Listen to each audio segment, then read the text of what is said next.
Night does not know why dawn is so angry with him. Yet she comes in every day blazing, her cheeks flushed from holding back her argument. She is furious at his retreat and the empty sky delivered as her inheritance. As her anger fades into grief, as all anger eventually does, she weeps, leaving her tears on everything. Everything. We peer out our windows to find our cars, our gardens, our doorsteps glistening moist with her pain. But because we cannot bear the confusion of light and sorrow, we wipe the wet away so we can get on with our day. And as dawn observes us dismissing her melancholy, she turns her back, presenting only the glow of her unbraided hair to burnish us and to claim as if it were generated by our own will.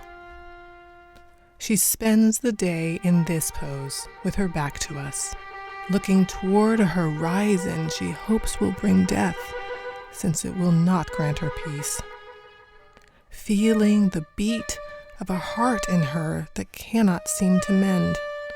There can be no satisfaction in drought, and the colors she makes as she shines through the rain have become as boring as a trite parlor trick. She no longer thrills in displays of her own power. No one does. And so the day goes on.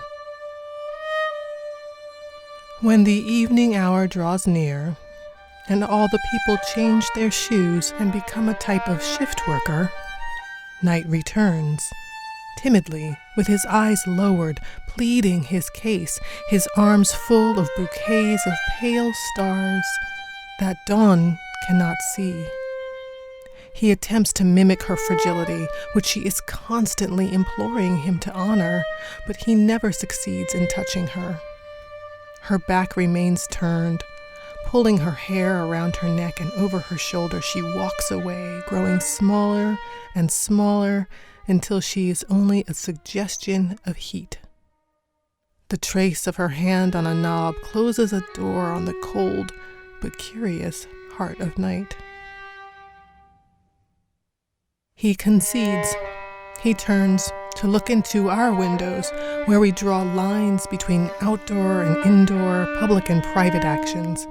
He resigns himself to the job of keeping the company of loners who declare him their confidant, artists who claim he is their most faithful patron, lovers who pull him inside to cover their skins.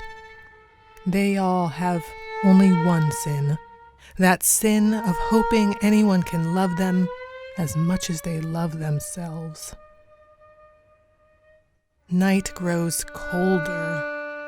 He knows true love can never be returned. Drained by the delusions for which he is forced to play court's witness, he sighs. He dreams of dawn, wishing she will rise again, hoping she has made peace with her misery and will relieve him of his own.